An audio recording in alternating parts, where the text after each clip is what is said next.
আমার প্রিয় ক্লাস 11-এর ছাত্রছাত্রীরা, তোমাদের সবাইকে স্টাডি ফর এডুকেশন চ্যানেলে স্বাগত জানাই। তোমাদের ক্লাস 11-এর খুবই গুরুত্বপূর্ণ একটি বিষয় হলো বায়োলজি।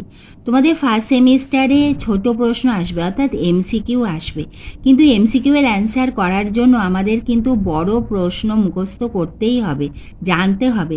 আজ আমি তোমাদের কাছে খুবই গুরুত্বপূর্ণ কয়েকটি বড় প্রশ্ন বা টপিকস দেব। এই প্রশ্নগুলো তোমরা খুব ভালো করে রেডি করো, কারণ এখান থেকে কিন্তু তোমাদের ছোট প্রশ্ন এমসিকিউ কিন্তু আসবেই। তাহলে এসো আমরা দেখে নিই তোমাদের ইম্পর্টেন্ট যে প্রশ্নগুলি, অর্থাৎ ইম্পর্টেন্ট যে টপিকসগুলো তোমাদের পড়তে হবে সেগুলো এসো আমরা দেখে নিই। প্রথমে হলো এক্সিটু ও ইনসিটু সংরক্ষণের মধ্যে পার্থক্য, আলফা জীব বৈচিত্র্য ও বিটা জীব বৈচিত্র্যের মধ্যে পার্থক্য, জীব বৈচিত্র্য হ্রাসের দুটি কারণ লেখো। দ্বিপদ নামকরণ বলতে কি বোঝো? তোমাদের এইভাবে কি বোঝো আসবে না, কিন্তু এই দ্বিপদ নামকরণ এই টপিক্সের ওপর কিন্তু তোমাদের প্রশ্ন আসতে পারে, এবং এইটা যে সংজ্ঞাটা রয়েছে সেখান থেকে কিন্তু তোমাদের এমসিকিউ আসতে পারে। ট্যাক্সোনমি এবং সিস্টেমেটিক্সের মধ্যে সংজ্ঞা দাও। ট্যাক্সোনমি এবং সিস্টেমেটিক্সের মধ্যে পার্থক্য। লিনিয়াস রচিত দুটি পুস্তকের নাম লেখো। ইহা ক্লাস 11-এ 2016-তে এসেছিল। ট্যাক্সন কাকে বলে? উদাহরণ দাও।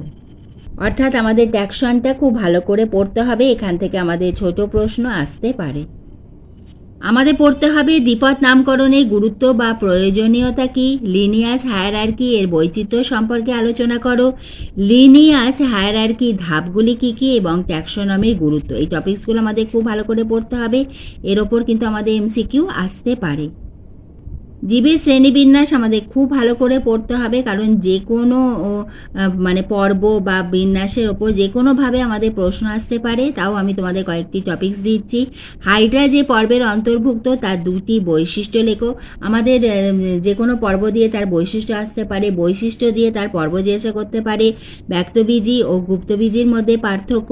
ব্রায়োফাইটাকে উদ্ভিদ জগতের উভচর বলা হয় কেন, এর দুটি বৈশিষ্ট্য লেখো। মোনেরা, প্রোটিস্টা, ফানজাই, লাইকেনের তিনটি করে বৈশিষ্ট্য লেখো। এই যে আমি দিলাম মোনেরা, প্রোটিস্টা, ফানজাই এবং লাইকেন, এই চারটি খুবই ইম্পর্টেন্ট। ভাইরয়েড থেকে উদাহরণ দাও। সিলভার ফিশ যে পর্বের অন্তর্গত তার দুটি বৈশিষ্ট্য লেখো। সিলোমেটা প্রাণী কাদের বলে এবং উদাহরণ দাও। কনজুগেশন, ট্রান্সফরমেশন, ট্রান্সডাকশন কাকে বলে? করদাটা ও নন করদাটার মধ্যে পার্থক্য। পরবর্তী টপিকস হলো অমরা বিন্যাস, খুব ভালো করে পড়তে হবে। প্রান্তীয় ও অক্ষীয় অমরা বিন্যাস, ভাজক কলা ও স্থায়ী কলা, প্রাথমিক ভাজক কলা ও গৌণ ভাজক কলার মধ্যে পার্থক্য পড়লেই কিন্তু তোমাদের এই বিষয়গুলো জানা হয়ে যাবে। পুষ্পবিন্যাস কাকে বলে? ভাগগুলি উদাহরণসহ লেখো।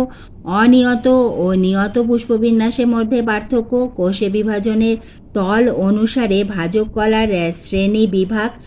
পুংস্তবক ও স্ত্রীস্তবকের মধ্যে পার্থক্য, অর্থাৎ তোমাদের পুংস্তবক এবং স্ত্রীস্তবক ভালো করে পড়তে হবে।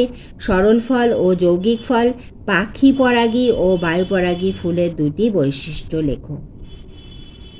আজ আমি তোমাদের ক্লাস 11-এ খুবই ইম্পর্টেন্ট টপিকসগুলো দিলাম, এগুলো তোমরা খুব ভালো করে রেডি করো। এইভাবে আমি তোমাদের ভিডিও দিতেই থাকবো। তুমি যদি চ্যানেলে নতুন হয়ে থাকো, স্টাডি ফর এডুকেশন চ্যানেলটিকে সাবস্ক্রাইব করে দিও।